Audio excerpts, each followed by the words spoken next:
അസ്സലാമു അലൈക്കും വറഹ്മത്തുള്ളാഹി തആല വബറകാതുഹു. ബിസ്മില്ലാഹ് വൽഹംദുലില്ലാഹ്. അല്ലാഹുമ്മ സ്വല്ലി അലാ സയ്യിദിനാ മുഹമ്മദിൻ വഅലാ ആലി സയ്യിദിനാ വമൗലാനാ മുഹമ്മദ്. അല്ലാഹുവിന്റെ ഉന്നതമായ അനുഗ്രഹം കൊണ്ട് അൽഹംദുലില്ലാഹ് അൽഹംദുലില്ലാഹ് അൽഹംദുലില്ലാഹ്. അല്ലാഹു തആല നമുക്ക് അവന്റെ ഉന്നതമായ ഔന്നത്യം കൊണ്ട് നമുക്ക് സുന്ദരമായ റമളാനിനെ നമുക്ക് അല്ലാഹു തആല നൽകിയിരിക്കുകയാണ്. അല്ലേ? നമ്മൾ എത്ര ഭാഗ്യവാന്മാരാണ്. ഈ സുന്ദരമായ നിമിഷത്തിൽ എനിക്ക് നിങ്ങളോട് ഓർമ്മപ്പെടുത്താനുള്ള വളരെ പ്രധാനപ്പെട്ട കാര്യം, നമ്മുടെ ഒരു സമയവും നാം വേസ്റ്റ് ആക്കാൻ പാടില്ല.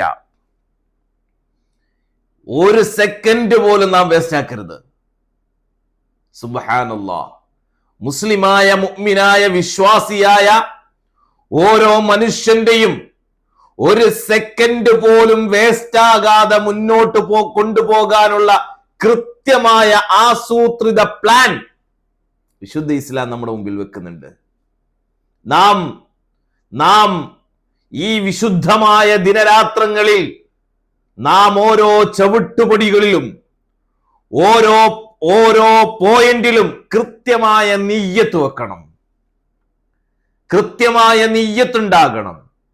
നവാവിന്റെ പ്രവർത്തനങ്ങളിൽ നിങ്ങൾ വ്യാപൃതമാകുമ്പോൾ നിങ്ങളുടെ കൽബിലേക്ക് വരേണ്ടുന്ന നിയ്യത്ത് ഒരു സമൂഹത്തെ പുനരുദ്ധരിക്കാൻ വേണ്ടി, ഒരു സമൂഹത്തിന്റെ നന്മയുടെ ഭാഗമാകാൻ വേണ്ടിയിട്ടാണ് ഞാൻ ഈ പ്രവർത്തനങ്ങളിൽ ഭാഗമായിരിക്കുന്നത്, ഞാൻ ഈ പ്രവർത്തനങ്ങളിൽ പ്രവർത്തിക്കുന്നത് എന്ന ചിന്തയോട് കൂടിയിട്ട് വേണം നിങ്ങളൊന്ന് ഫോൺ എടുത്ത് നോക്കുമ്പോഴും, നിങ്ങൾ നമ്മുടെ ഗ്രൂപ്പുകളിലേക്ക് വന്ന് നോക്കുമ്പോഴും, നിങ്ങൾ ഒരാളിലേക്ക് ഒരു സന്ദേശം അയച്ചു കൊടുക്കുമ്പോഴും നിങ്ങളുടെ കൽബിൽ ഉണ്ടാകേണ്ടുന്ന നിയ്യത്ത്, ഞാൻ ഒരു നന്മയ്ക്ക് കൂട്ടുനിൽക്കുകയാണ് എന്ന നിയ്യത്തോട് കൂടിയിട്ട് വേണം.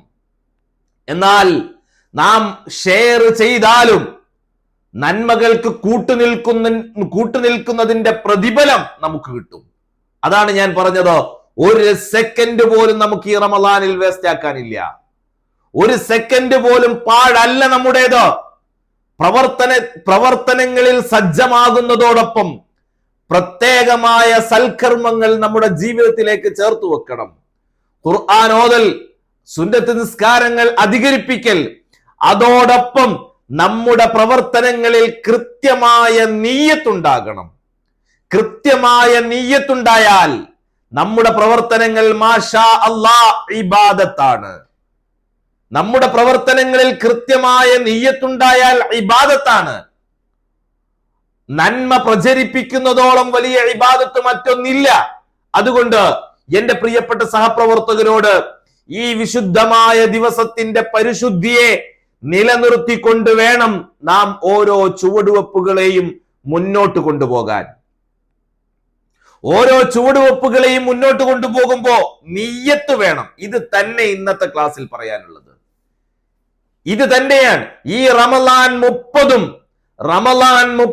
നമുക്ക് സുന്ദരമായി ആസ്വദിക്കാൻ കഴിയണോ? നമുക്ക് നിയ്യത്ത് വേണം. പാത്രം കഴുകുമ്പോൾ നിയ്യത്ത് വേണം. ഭർത്താവിന് വസ്ത്രം തേച്ചു കൊടുക്കുമ്പോൾ നിയ്യത്ത് വേണം.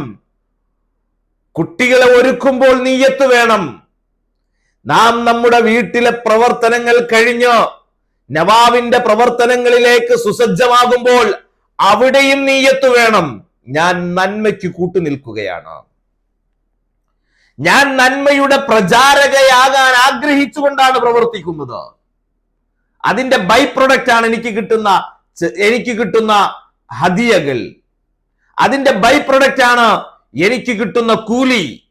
ഞാൻ ആ കൂലിക്ക് വേണ്ടിയിട്ടല്ല പ്രവർത്തിക്കുന്നത്, ഈ നന്മയെ പ്രചരിപ്പിക്കാനാണ് ഞാൻ പ്രവർത്തിക്കുന്നത് എന്ന നിയ്യത്ത് കൃത്യമായിട്ട് ഉണ്ടാകണം. അങ്ങനെ നിയ്യത്തോടുകൂടി പ്രവർത്തിച്ചാൽ പടച്ച റബ്ബ് നമ്മുടെ നിയ്യത്തിനനുസരിച്ചുള്ള കൂലി തരും. നമ്മുടെ നിയ്യത്തിനനുസരിച്ചുള്ള കൂലി തരും. ഇന്നമൽ അഅ്മാലു ബിന്നിയ്യാത്ത്. എല്ലാ പ്രവർത്തനങ്ങളെയും നിയ്യത്തിന്റെ അടിസ്ഥാനത്തിലാണ് കണക്ട് ചെയ്യുന്നത്. അതുകൊണ്ട് ഈ സുന്ദരമായ ദിവസത്തിന്റെ തുടക്കത്തിൽ എനിക്ക് നിങ്ങളോട് പറയാനുള്ളത്, നാം എല്ലാ പ്രവർത്തനങ്ങളെയും ഓരോ സെക്കൻഡുകളെയും കൃത്യമായി അടുക്കും ചിട്ടയോടും ചേർത്ത് വെച്ച് കൃത്യമായ നീയത്തോട് കൂടിയിട്ട് വേണം നാം മുന്നോട്ട് പോകാൻ.